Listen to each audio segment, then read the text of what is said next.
প্রভৃতির মধ্যে রচয়িতা নীলাঞ্জনা সুদেশনা আমাদের কাছে কোন নামে পরিচিত?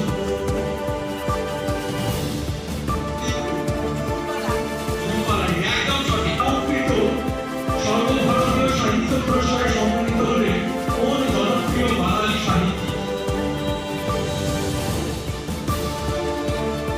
আচ্ছা, এখানে সবাই হয়ে গেছে। গোয়েন্দা মিটিনের স্রষ্টা যদি গোয়েন্দা মিটিং যদি সুচিত্রা ভট্টাচার্য হন, গোয়েন্দা দময়ন্তীর স্রষ্টা কে?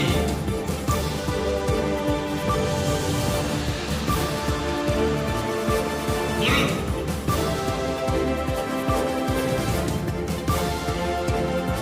এটাও কিন্তু খুব সহজ।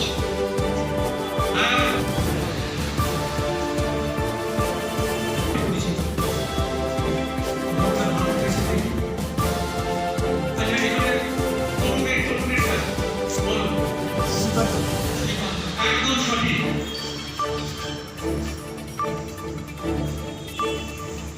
নাম সুরজ। একাধিক ছদ্মনামে সাহিত্য রচনা করেছেন, যার অন্যতম হল ভ্রমর।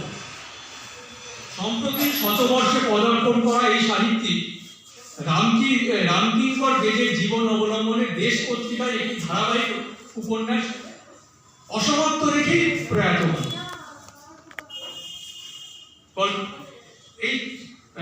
এই প্রবাদ প্রতিম অথচ তুমুল বিতর্কিত সাহিত্যিকের নাম কি?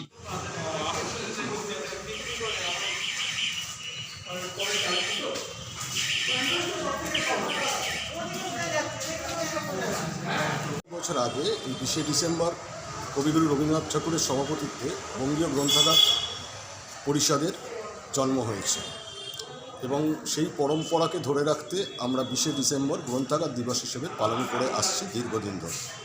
এগুলো আমাদের মতো সরকার অপোষিত যারা লাইব্রেরি, যারা সরকারের থেকে কোনো অনুদান পায় না, আমরাও আমাদের সাধ্যমতো সেই গ্রন্থাগার দিবস পালন করার চেষ্টা করি।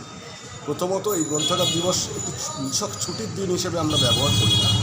আমরা গ্রন্থাগার দিবসকে পরিপূর্ণভাবে পাঠাগারের স্বার্থে, পাঠকদের স্বার্থে ব্যবহার করে আসছি দীর্ঘদিন ধরে এবং পাঠাগার সেখানে খোলা থাকে। সেখানে আমরা পাঠাগারের সদস্য সংগ্রহের জন্য একটা ড্রাইভ দিই। সেখানে হচ্ছে পাঠাগারের সদস্যদের জন্য সেদিনে যারা সদস্য হবেন তাদের জন্য আমরা বিনামূল্যে ফর্ম দিয়ে থাকি, সেটা এক্সকিউজ করা হয়। এছাড়া সন্ধেবেলা এখন আমরা একটা কুইজ প্রতিযোগিতা করি লিখিত, সেটা শুধুমাত্র পাঠাগারের সদস্যদের মধ্যে নির্ধারিত এবং সেখানেও অনেক সদস্যরা অংশগ্রহণ করেন। কিন্তু কুইজটার মজা হচ্ছে শুধুমাত্র বই সংক্রান্ত, কেবলমাত্র বইয়ের বিভিন্ন লেখকের নাম, বিভিন্ন প্রকাশকের নাম এরমভাবে কুইজ করা হয়, বা কোন বইয়ের কোনো সাবজেক্ট অনুযায়ী বই পাল্টান এবং পড়াশোনা করেন। আমাদের এখানে ফ্রি রিডিং রুম আছে, যেখানে 10টির বেশি বাংলা ইংরাজি সংবাদপত্র নেওয়া হয়। সেখানে বিনামূল্যে কাগজ পড়ার সুযোগ থাকে।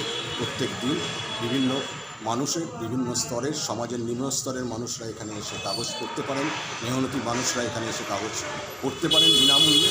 তার জন্য কোনো সদস্য হতে হয় না। এছাড়া নামমাত্র সদস্য 10 টাকা এবং 15 টাকা এবং 20 টাকা চাঁদার বিনিময়ে, মাসিক চাঁদার বিনিময়ে এখানে পাঠাগারের সদস্য হলে সে বই লেনদেন করতে পারবেন। এইভাবেই আমাদের 139 বছর ধরে আমরা পাঠাগারে বিভিন্নভাবে পাঠাগারকে এগিয়ে নিয়ে যেতে চেষ্টা করছি এবং এখানে সাধারণ মানুষ এবং শুভানুধ্যায়ীদের অপরিসীম ভালোবাসায় পাঠাগার আজও সজীব এবং সচল।